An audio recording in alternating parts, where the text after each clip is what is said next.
Welcome students. आज हम पढ़ने जा रहे हैं अधिगम एवं शिक्षण प्रक्रिया, जो थर्ड पेपर है बीएड और शिक्षा शास्त्री का। उसके अंतर्गत फ्लेंडर का अंतःक्रिया विश्लेषण प्रतिमान। नेड ए फ्लेंडर ने 1960 में कक्षा के शाब्दिक व्यवहार पर आधारित एक विशिष्ट प्रणाली विकसित की, जो कक्षा के अंतर्गत होने वाली विभिन्न घटनाओं का निरीक्षण क्रमबद्ध एवं वैज्ञानिक ढंग से इनका अध्ययन करती है तथा फ्लेंडर द्वारा विकसित प्रणाली में शिक्षण के समय शिक्षक अनेक क्रिया करता है, जिसे कक्षा व्यवहार कहा गया है, जिसके अंतर्गत विभिन्न प्रकार की अंतःक्रियाएं होती है तथा इनका क्रमबद्ध निरीक्षण व विश्लेषण किया जाता है। उसे ही शिक्षक की अंतःक्रिया प्रणाली कहते हैं। अर्थात जो फ्लेंडर है, उन्होंने पूर्ण रूप से शिक्षक का कक्षा के अंतर्गत जो व्यवहार होता है उसके आधार पर ही अंतःक्रिया प्रणाली का निर्माण किया और इसी आधार पर अध्यापक के छात्रों के समक्ष कक्षा के अंतर्गत कैसा व्यवहार होता है उसका निरूपण किया।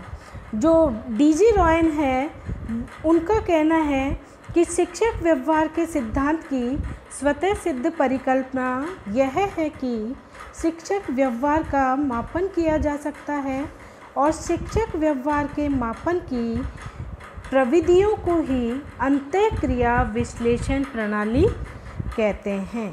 अतः अंतःक्रिया विश्लेषण प्रणाली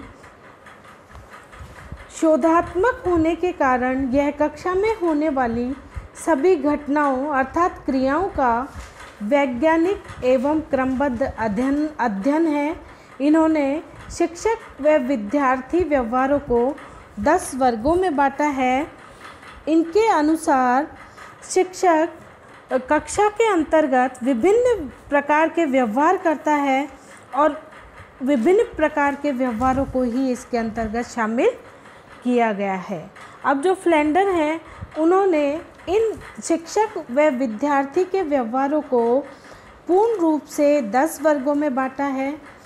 तो उन 10 वर्गों में भी जो 7 वर्ग हैं वो शिक्षक वार्ता के हैं, 2 वर्ग हैं वो विद्यार्थी वार्ता के हैं और जो तीसरा एक वर्ग है वो कक्षा के अंतर्गत मौन, चुप्पी या अव्यवस्था के वर्ग के अंतर्गत उसको शामिल किया है।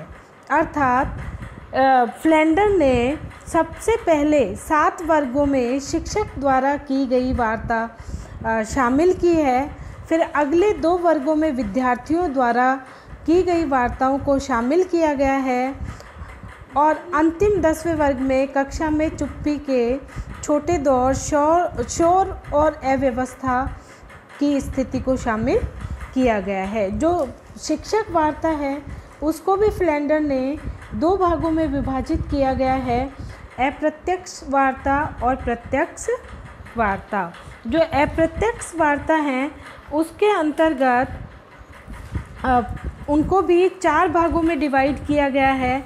तो उनमें पहला है भावनाएं स्वीकृत करना, अर्थात जब अध्यापक कक्षा के अंतर्गत जाता है तो स्वयं भी यह महसूस करता है कि विद्यार्थी के द्वारा प्रदर्शित भावनाओं के लिए विद्यार्थी को उनकी भावनाओं को स्वीकृत करना चाहिए। दूसरा है कि प्रशंसा या प्रोत्साहन देना चाहिए, अर्थात अध्यापक को समय समय पर छात्रों की क्रियाओं के लिए प्रशंसा करते हुए उत्तम, अच्छा, बहुत अच्छा आदि कहना चाहिए। इसके अलावा उनको प्रोत्साहित करना चाहिए।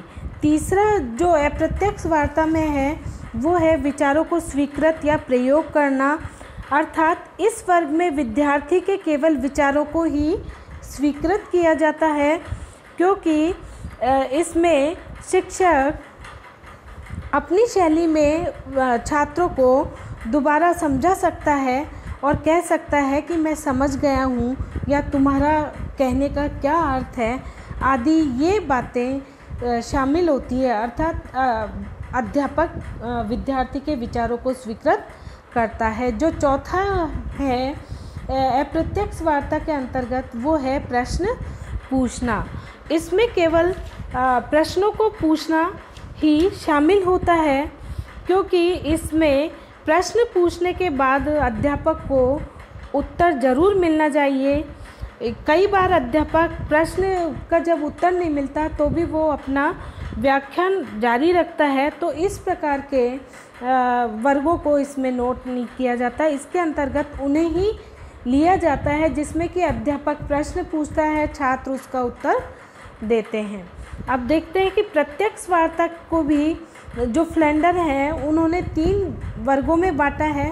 अर्थात पहला है व्याख्यान देना, तो यह एक प्रकार से शाब्दिक अंत्यक्रिया है और इसका प्रयोग सूचना देने के लिए या विचारों से अवगत कराने के लिए किया जाता है।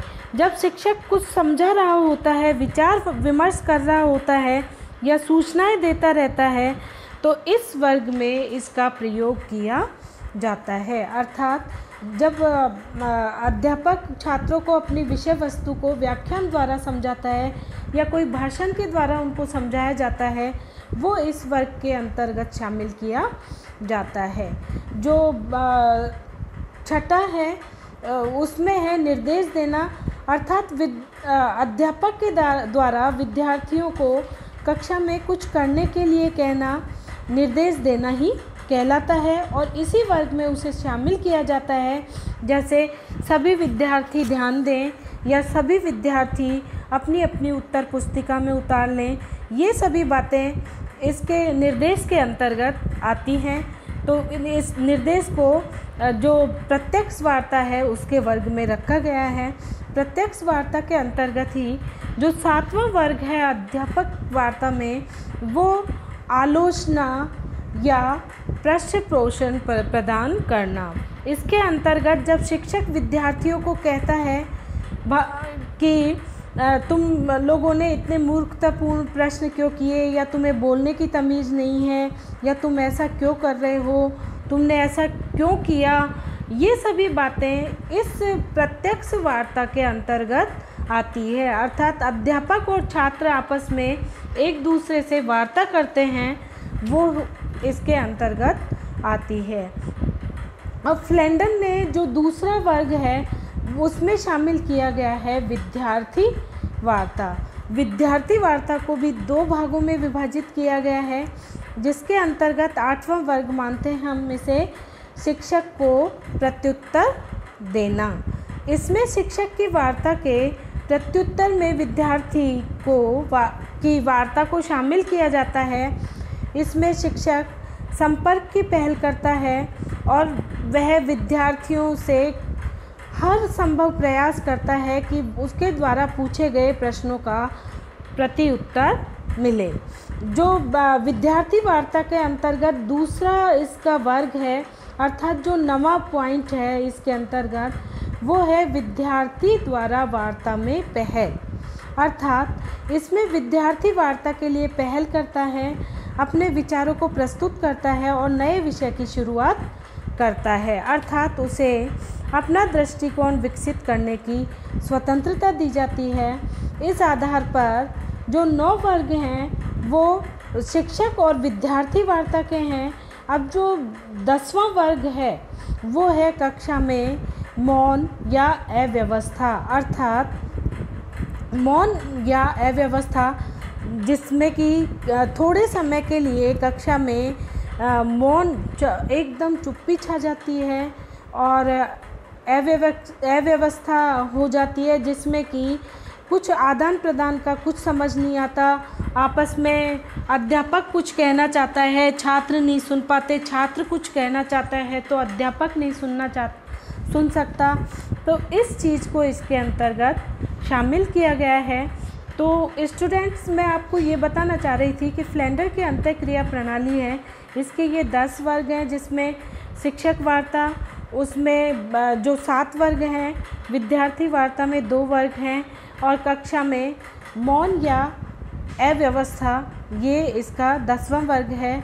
अब हम देखते हैं कि शिक्षण की यह अंत्यक्रिया प्रणाली किस प्रकार से चलती है।